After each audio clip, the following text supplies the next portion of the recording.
राम राम जी। आत्म मंथन में आपका स्वागत है। अब हम मूलांक 8 वालों के बारे में जो है प्रेडिक्शन कर लेते हैं।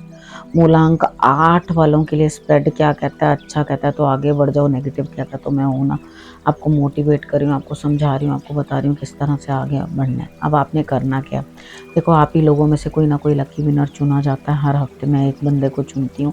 आपने करना क्या है, आपने सिर्फ और सिर्फ कमेंट्स कर लेने हैं, सब्सक्राइब किया होना चाहिए और उसके बाद आपने लिख करके जो है ये मेरे को दे देना है क्वेश्चन। वो किस तरह से, आपने मैसेज करना है जिसके अंदर आपने लिखना है, मुझे पर्सनल में मैसेज नहीं करना, चैनल में ही वीडियो के नीचे ही, ठीक है। तो यहाँ पर आपने मुझे मैसेज कर देना है कि यहाँ पे मूलांक, जैसे ये मूलांक 8 है, ठीक है, मूलांक 8 क्या ये मेरा कार्य होगा, ये नहीं लिखना कार्य होगा या नहीं होगा, ठीक है, इस तरह से नहीं लिखना।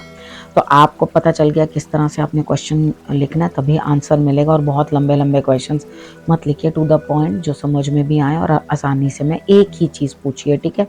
तो रिजल्ट्स आपके लिए मैं सही से बता पाऊंगी। अब बात कर लेते हैं संडे की। संडे वाले दिन मुझे ऐसा लगता है यहाँ पे कहीं ना कहीं आप घर में ही बैठे रहेंगे। संडे वैसे भी छुट्टी होती है, मगर सबकी नहीं होती, किसी किसी की मंडे को होती है, किसी की ट्यूसडे को होती है, डिपेंड करता है। लेकिन संडे वाले दिन यहाँ पे आप आराम करते हुए दिखाई देते हैं, मगर आराम ऐसा नहीं है कि घर से आप काम करते रहोगे कंटिन्यूटी में, यानी कि आपको कोई वो भी फ्री नहीं है कि भी आप घर में किसी की तबीयत ठीक नहीं है उसको देख रहे हो, अपने डॉग्स को, अपने बच्चों को, इन सबको भी आप संडे वाले दिन देखते हुए दिखाई देते हो। और साथ ही साथ आप जो है काम करते हुए भी दिखाई देते हो। इधर अपनी अंतरात्मा की आवाज़ सुनो, दिल सुकून में है। एक्चुअली क्या होता है, हमें सिर्फ इतना ही कोई कह देना कि छुट्टी है तो हम लोग उतने से ही खुश हो जाते हैं। वो अलग बात है कि घर में जाके बहुत सारे डीप क्लीनिंग करनी है, मुझे क्लीनिंग करनी है, ये करना है, वो करना है, वो बहुत सारे काम होते हैं, वो दिखाई नहीं देते, लेकिन एक छुट्टी का नाम ही बहुत काफ़ी हो जाता है। तो यहाँ घर भी संभालना होता है छुट्टी वाले दिन, ये सब चीज़ें भी आपको करनी पड़ती हैं। तो दिल जो है अंदर से, जो है अंतरात्मा आपकी, वो खुश रहेगी और तालमेल बनाकर ही काम जो है कर लेगी। मंडे की बात कर लेते हैं।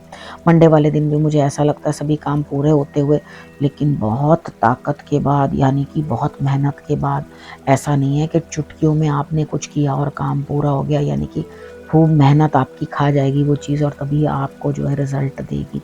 अब ट्यूसडे की बात कर लेते हैं। ट्यूसडे वाले दिन भी आप कहीं जाते हुए दिखाई देते हैं, अपने पैसे को फ्लॉन्ट करना चाहते हैं, घूमना चाहते हैं, फिरना चाहते हैं, कोई कमी नहीं है किसी भी चीज़ की। आप जो है फिर भी यात्राओं पे जो है निकलना चाहते हैं कि मुझे यहाँ जाना है, मुझे वहाँ जाना है, यानी कि आप एक्सप्लोर करना चाहते हैं लाइफ को, तो जाइए, कोई दिक्कत नहीं है, कोई प्रॉब्लम नहीं है। अब बात कर लेते हैं वेडनेसडे की। वेडनेसडे वाले दिन मुझे ऐसा लगता है इधर स्थिति जो है आपकी इस तरह से है कि आपकी सोच से भी ज़्यादा जो है चीज़ें आपके सामने आ रही हैं।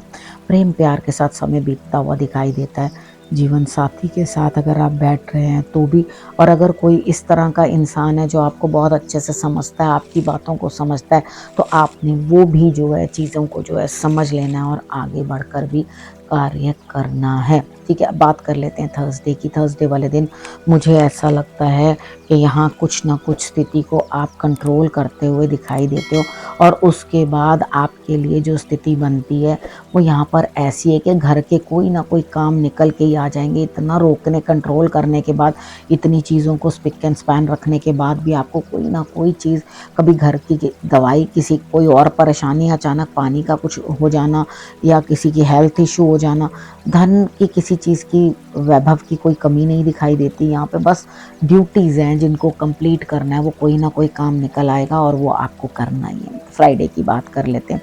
फ्राइडे वाले दिन मुझे ऐसा लगता है ईश्वर जो है आपको कोई साइंस देंगे और जिस तरीके के साथ आप ये चाहते हो कि आपको माफ़ कर दिया जाए, यानी कि कई बार ऐसा होता है कि हम लोग कुछ भी करते हैं तो सोचते हैं सामने वाला बंदा हमें हमारी हर गलती को माफ़ कर देगा, लेकिन कुछ गलतियां ऐसी होती हैं जिनकी कोई माफ़ी नहीं होती, ठीक है। आप यहाँ पर ऐसा कुछ ना करें जिसकी माफ़ी ना मिले, ठीक है। ईश्वर आपको कुछ ना कुछ साइंस दे रहे हैं, उसके अकॉर्डिंग चलो, उसके हिसाब से चलोगे तो आप प्रसन्न भी रहोगे और आगे संतुष्ट भी रहोगे।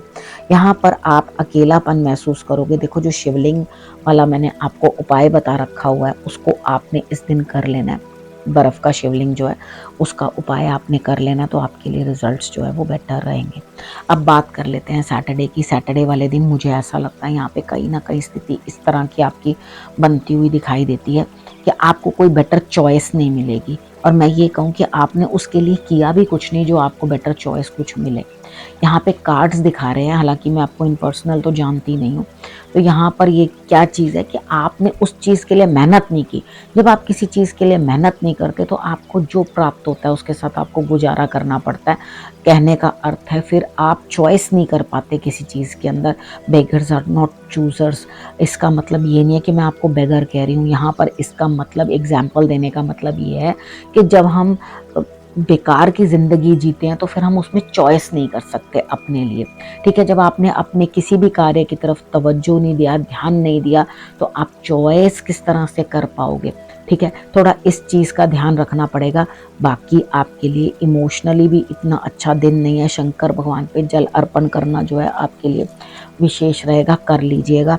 उसके बाद बात कर लेते हैं गुरु मंत्र की। गुरु मंत्र में यहाँ पे आपको सक्सेस चाहिए तो अपने आप को उसी तरीके के साथ आपको तैयार करना पड़ेगा। यानी कि अगर आपको सक्सेस चाहिए तो ऐसे योगी बनो ना कि जो अपने उस टाइम पीरियड में, यानी कि हमें जो बचपन आता है तो हम पढ़ते हैं, जवानी में हम गृहस्थ आश्रम जो है उसको हम देखते हैं, और बुढ़ापे के अंदर हम लोग वृद्धाश्रम, मतलब मैं नहीं कह रही वृद्धाश्रम चले जाओ, तो यहाँ पे जो वृद्धाश्रम माना जाता है। यानी कि अब अपनी ड्यूटीज़ का त्याग करो और नेक्स्ट जनरेशन को संभालने दो और आप जो है मुक्ति पाओ।